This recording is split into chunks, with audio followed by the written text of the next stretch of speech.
Bonjour, je m'appelle Benjamin Lubzinski, je suis psychothérapeute et coach et aujourd'hui je vais vous parler d'un problème en thérapie qui est très très courant puisqu'il s'agit des obsessions.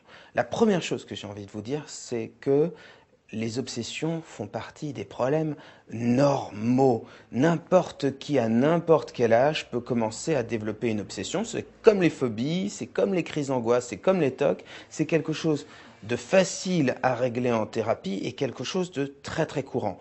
De la même manière que pour les crises d'angoisse et les phobies, ça s'installe tout pareillement. Comment ça marche? À un moment de votre vie, vous êtes fragilisé. Peu importe la raison, maladie, stress, difficulté dans votre vie. Et à un moment, vous allez avoir une idée en particulier. Et cette idée, comme vous êtes fragilisé, va créer en vous un stress intense. Et plus vous allez essayer de vous débarrasser de cette idée, et plus elle va tourner en boucle.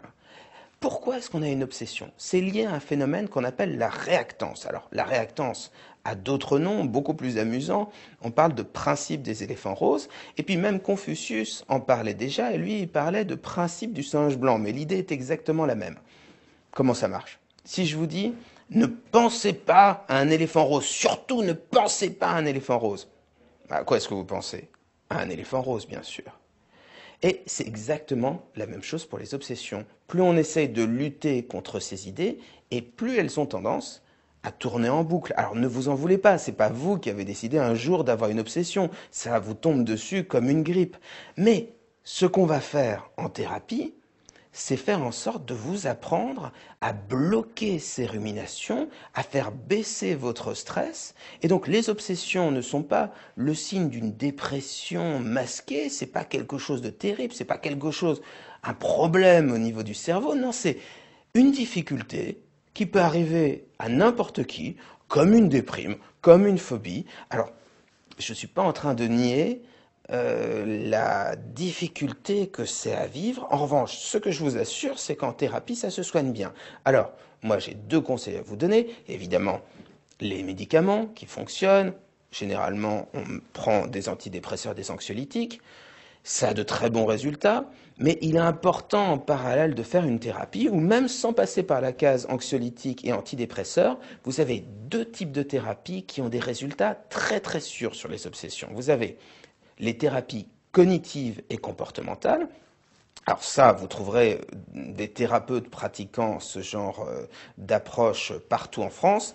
Et puis une autre thérapie qui est encore plus efficace, mais qui est malheureusement un peu plus rare, c'est ce qu'on appelle la thérapie systémique. Les deux fonctionnent très bien.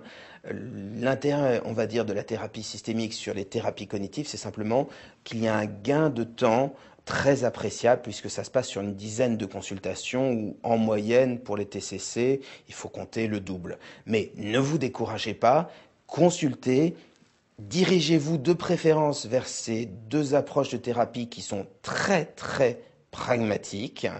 Et puis, si vous souhaitez plus d'informations pour bien comprendre le mécanisme des phobies, n'hésitez pas à aller sur le site psy-coach.fr, vous y trouverez des articles, des vidéos sur le sujet. Vous aurez même l'occasion, si vous le souhaitez, de me poser gratuitement des questions pour mieux comprendre vos difficultés. Et puis, vous pouvez nous consulter en composant le 01 42 26 40 27.